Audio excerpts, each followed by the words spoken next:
Oh my goodness, ladies and gentlemen, I am absolutely ready to unleash today. We've got huge NFL news regarding some of the league's top quarterbacks: Aaron Rodgers, Tom Brady, Kyler Murray, Carson Wentz, Stephen Ross. The Miami Dolphins owner, is he going to be forced to sell the team?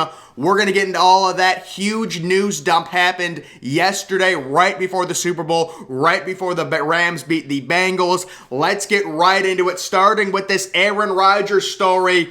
Ian Rappaport reporting the Packers are willing to make Aaron Rodgers the highest paid quarterback in the league if he decides to return for another season.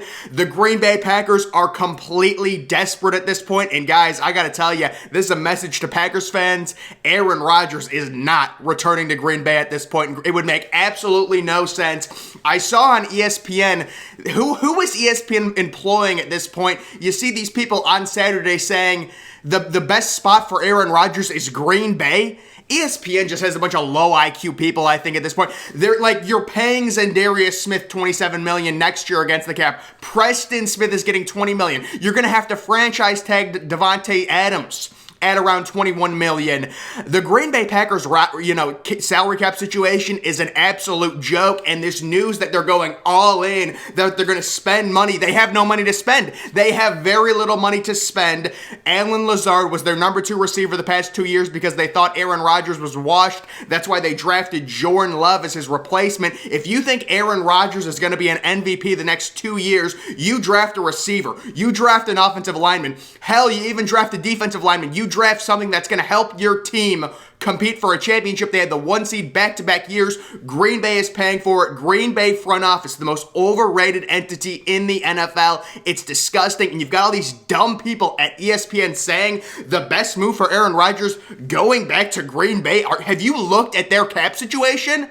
They're low IQ people there, ESPN. If you really think the best, Aaron Rodgers has all these different options. Go to the Steelers, go to the Browns, they're going to get receivers. Go to the Colts with Devontae Adams. Those are all way better situations that can work. The teams can make it work with the salary cap. And now we got Green Bay being all desperate. You weren't desperate 2 years ago when you drafted Jordan Love in the first round, wasted an asset during Aaron Rodgers' prime. You weren't desperate then, were you? Now you're desperate. Green Bay is disgusting. Green Bay is disgusting. Let's move on.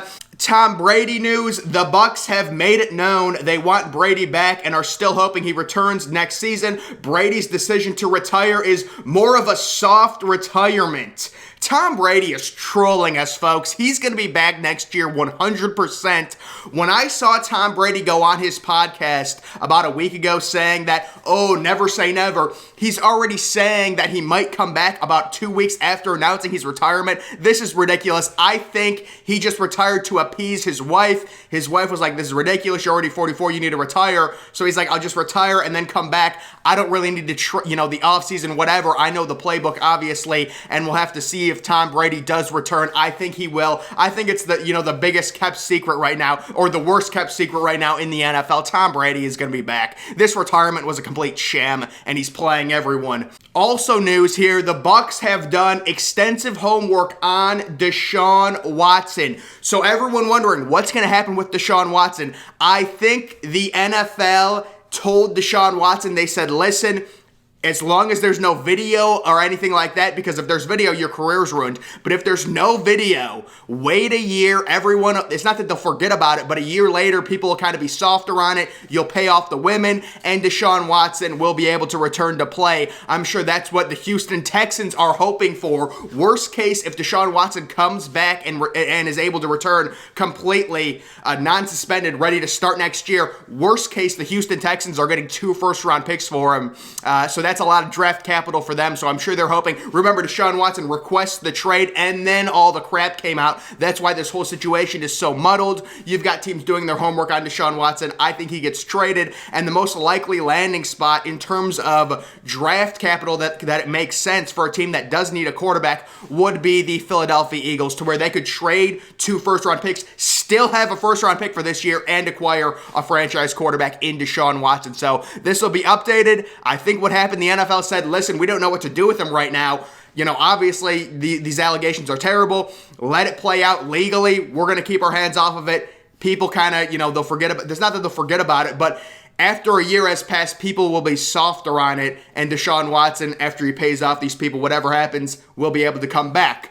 We're moving on to some Carson Wentz news. Chris Mortensen says that Wentz will probably be traded or released before the start of next year. The new league year is when Wentz's $15 million base salary becomes fully guaranteed. Wentz's future in Indy looks bleak, according to Mortensen. I absolutely love this from the Indianapolis Colts. The Indianapolis Colts are an elite quarterback and a number one wide receiver away from being true Super Bowl contenders. They've got a solid defense. They've got a great number two wide receiver in Michael Pittman. You've got kind of a hybrid guy who's been injured, but he could be good in Paris Campbell. And then you've got a superstar running back, Jonathan Taylor, paired with a great offensive line. You need to get an elite quarterback. I love that the Colts are not staying pat, kind of like the Vikings are doing with Kirk Cousins. It's like, well, Kirk Cousins is good enough, right? The Colts are saying, listen, Carson Wentz, 26 touchdowns, 6 interceptions, whatever it was, that's not good enough. The fact that we didn't make the playoffs with this roster is unacceptable, and we're moving on from Carson Wentz because we need a better quarterback that's going to help us win the Super Bowl, not just be competitive. I love what the Colts are doing. I think they should go hard after Aaron Rodgers and Davante Adams and pitch to Aaron Rodgers that if you come here, you've got the best offense or one of the best offensive lines in football. You've got a superstar running back. You bring Davante Adams along with Michael Pittman, along with Paris Campbell, along with a good enough, top 10, maybe 12-ish defense in an easy division, in an easy AFC South. That's a phenomenal pitch from the Indianapolis Colts. I love what they're doing. Move on from Carson Wentz. He's decent, but he's not good enough. Your goal is to not be competitive. Your goal is to win Super Bowls, and that's what the Colts are doing. Very nice move by them. The Kyler Murray situation in Arizona continues. In a statement, the Cardinals said, quote, "Nothing has changed regarding our opinion and high regard for Kyler Murray." The statement comes shortly after Chris Mortensen cited a source who called Murray, quote, "self-centered, immature, and a finger pointer." Mortensen said Murray, who recently unfollowed the Cardinals on all social media platforms, is frustrated with the team after their humiliating wildcard loss to the Rams. So there is some frustration, but there were reports that the Arizona Cardinals expect this to all blow over. This is just early offseason problems. It is what it is. Kyler Murray still clearly controlled and under contract by the Arizona Cardinals. I believe he's going into his 4th year, so the Cardinals also have that 5th-year option, which I'm sure they're going to accept the option. So he's under contract for 2 more years at least, and then 2 years after that, they can still franchise tag him at probably around $40 to $45 million per year, the 1-year franchise tag going for top quarterbacks right now. So Kyler Murray, very likely, this was just, he was frustrated. They got embarrassed by the Rams. The end of the season didn't go well. He was kind of an MVP favorite early on, got injured, missed 3 games. Not a great season for him. Season that started out promising, finished bad. And this is a situation they expect to blow over in Arizona. And Kyler Murray, it's going to be a thing where he's frustrated. He'll be fine in about a month. Derek Carr news. Ian Rappaport reports the Raiders are prepared to discuss a contract extension that would keep Carr in Las Vegas for the foreseeable future. I guess Josh McDaniels likes Derek Carr. Personally, I am not a fan of Derek Carr, but I understand what the Raiders are doing. Derek Carr is a solid quarterback. Sometimes, kind of like the Vikings situation, beggars can't be choosers. If you're a team, you just want to be competitive every year, keeping that quarterback that he's decent. If he puts it all together, he might go deep into the playoffs 1 year, but he's really not an elite quarterback. Kirk Cousins is not an elite quarterback. Derek Carr is not an elite quarterback. They'll never be elite quarterbacks, but 1 year, if you surround them with everyone, you put it together, they will be competitive. And you see these teams without quarterbacks going 2-15, 3-13, whatever. Beggars can't be choosers. They're trying to extend Derek Carr. Personally, I would look to upgrade, but I'm not a Derek Carr fan. I understand why they're doing it. Matt Stafford news. This came out before the Super Bowl. Ian Rappaport reports the Rams will discuss a contract extension with Stafford this offseason. Not surprising at all. Really no news here. Matthew Stafford will 100% guaranteed be re-signing with the Rams, whether they had won the Super Bowl or lost the Super Bowl, but now that they won it, this is no news. We knew this was going to happen. The Rams are re-signing Matt Stafford. He's going to stay with McVay. Matt Stafford now, I guess, when it comes to the Super Bowl, is he a Hall of Famer? He put up all those numbers in Detroit, and now he has the NFL championship to back it up, and he's probably got 4 or 5 more years where he's going to make the playoffs, maybe get a few more playoff wins, maybe go to another Super Bowl. Matt Stafford trending very likely towards being a Hall of Famer. Again, he put up all the counting stats in Detroit, and now he's winning the games that you need to win to be a Hall of Famer. Here is the news on the Dolphins owner, Stephen Ross. Ian Rappaport reports Dolphins owner Stephen Ross could be forced to sell the team if the league's investigation into ex-coach Brian Flores tanking allegations are proving true. So this is a very tough situation for me personally because I love the idea of tanking. I know all these people are like, oh, you shouldn't tank, you shouldn't lose games. If you're 1-11, lose out. Get the number 1 overall pick. Winning 1 or 2 extra games does nothing for you. And Stephen Ross clearly during that season where they ended up drafting Tua Tagovailoa was telling Brian Flores, incentivizing him, or at least that's what Brian Flores is alleging, incentivizing him to lose games on purpose, which does make sense. But obviously you can't tell your head coach, I'll give you a bonus of $100,000 if you lose this week. You can't do that. You have to sit players out, put players on injured lists, make your team worse. You can't tell your head coach, make decisions in game that will lose your teams the game. And then what ends up happening is a year later, Brian Flores gets fired and he's like, hey, wait a minute. Now I need another job. We know Brian Flores, the lawsuit, he's saying, they're racist, whatever. This thing actually just came out today.